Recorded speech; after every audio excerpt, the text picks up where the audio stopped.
Good morning, you guys. Wanted to show you a Craftsman 60,000 BTU propane heater I just bought for $99 at Lowe's. I already unboxed it, and all you have to do is install the handle here. It's 2 screws, one on each side. So, and then connect your hose to it here, your propane hose, and spray it down with some soapy water so you don't have any leaks. And if you do, you can fix them. These hoses aren't the best, so you want to spray the fittings down here too, and just before you connect it.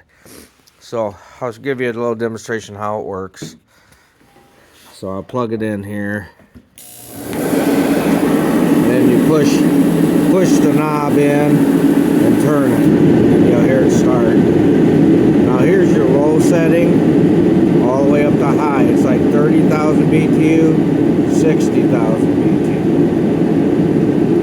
And that's all it is, guys. So please subscribe, and thank you for watching.